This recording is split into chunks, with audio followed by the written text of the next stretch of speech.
Psycho type అయిపోయిండు. ఈ రకంగా ఇవాళ ఏమనంటే కేసు ఇలా అనవసరంగా మన కౌశిక్ రెడ్డిని అరెస్ట్ చేసిండు. ఆ అరెస్ట్ కూడా ఎట్లా చూసి ఇవాళ శనివారం రేపు ఆదివారం కోర్టు ఉండదు. ఇప్పటికీ 10 సార్లు తిట్టింది కోర్టు. నువ్వు ఈ శుక్రవారం రాత్రి శనివారం పూట అరెస్ట్ చేయకు, నువ్వు కావాలని వేస్తున్నావు బిడ్డ అని హైకోర్టు మొటికాయ వేసింది పోలీసు వాళ్ళకు. కానీ మళ్ళా చూసి నిన్న శుక్రవారం రాత్రి 12 గంటలకు మన కౌశిక్ రెడ్డి ఎమ్మెల్యేని అరెస్ట్ చేసిండు. ఏం చేసిండు కౌశిక్ రెడ్డి? కౌశిక్ రెడ్డి రేవంత్ రెడ్డి తప్పులను ఎత్తి చూపిండు, గట్టిగా మాట్లాడిండు, పోరాడిండు. బీఆర్ఎస్ ఎమ్మెల్యేలను గుంజుకుంటే వాళ్ళ మీద గట్టిగా పోరాటం చేసిండు. బిడ్డ రాజీనామా చేయండి రాబాయ్ అని కొట్లాడిండు. ఆ కౌశిక్ రెడ్డి గట్టిగా అడుగుతుండని ఆయన మీద పగబట్టి నిన్న రాత్రి 12 గంటలకు దొంగ కేసు పెట్టి ఫాల్తు కేసుల అన్యాయమైన సెక్షన్లు, నాన్ బెయిలబుల్ సెక్షన్లు పెట్టి ఇవాళ ఆయనను అరెస్ట్ చేసి జైల్లో పెట్టిండు. ఏమైనా మర్డర్ చేసిండా? ఎవరినైనా చంపిండా? ఏమైనా మోసం చేసిండా?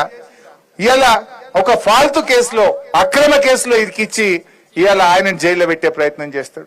మొన్న మన కేటీఆర్ గారిని రాష్ట్రం యొక్క గౌరవం పెంచితే, రాష్ట్రం ప్రతిష్ట పెంచితే ఈ కార్ రేసింగ్ ప్రపంచమంతా హైదరాబాద్ దిక్కు చూసేట్టు కేటీఆర్ చేస్తే ఆయన మీద కేసు పెట్టి సతాయించే కార్యక్రమం చేస్తుంటాడు. కేసీఆర్ ను కమిషన్ ముందుకు పిలిపిస్తుంటాడు. ఇంక తప్ప ఇంకో పని రాదా నీకు? పాలన లేదు. ఎంతసేపు ప్రతిపక్షాల మీద పగబట్టుడు, కేసులు పెట్టుడు, రైతులను జైలు వేసుడు, రైతులకు బేడీలు పెట్టుడు, ఇది తప్ప నువ్వు చేసిన ఒక మంచి పని ఏమైనా ఉందా? అందాల పోటీలను పెట్టినావు. అసలు ఈ ఒక విషయం తెలవాలి మీకు. ఈ కార్ రేసింగ్ ఏమో అన్ని రాష్ట్రాలు పోటీ పడ్డాయి. మహారాష్ట్ర ముఖ్యమంత్రి షిండే అరే ఇది మా బాంబేలో పెట్టాం ఈ కార్ రేసింగ్, మా దగ్గరికే రావాలని ఆయన అడిగిండు. గుజరాత్ ముఖ్యమంత్రి మా దగ్గర రావాలని అడిగిండు. బెంగళూరు ముఖ్యమంత్రి మా దగ్గర రావాలని అడిగిండు. అందరినీ కాదని పోటీ పడి కేటీఆర్ గారు దాన్ని హైదరాబాద్ కు తెచ్చిండు. ఈ అందాల పోటీ ఎవడు మాకొద్దన్నాడు. ఇది మేం చేయమంటే మేం చేయమంటే ఎవరు చేయమంటే రేవంత్ రెడ్డి దిక్కైండు.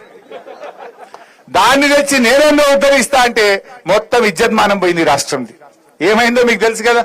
దాని ఏదో దాచిపెట్టుండు. దాని మీద 3 మహిళా పోలీస్ అధికారులతో కమిటీ చేసిండ్రు. సీసీ ఫుటేజ్ అంతా ఎత్తికిండ్రు.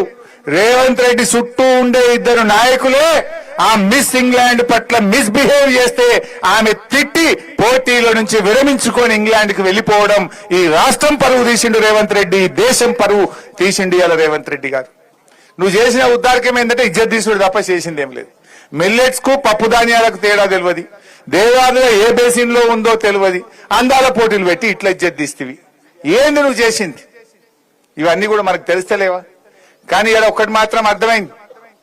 నిన్న మొన్న ఈ రాష్ట్రంలో ఏ సర్వేలు చూసినా కూడా అందరూ మళ్ళా కేసీఆర్ రావాలి, గాయననే మంచిగా ఉన్నాడు అనేటువంటి మాట వచ్చింది.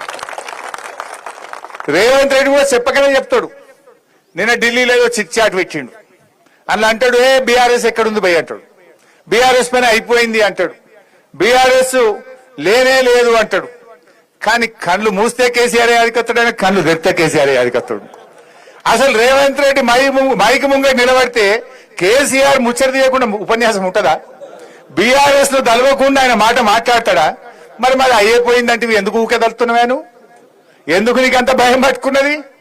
ఆయనకు తెలుసు ఖచ్చితంగా మళ్ళా వచ్చేది గులాబీ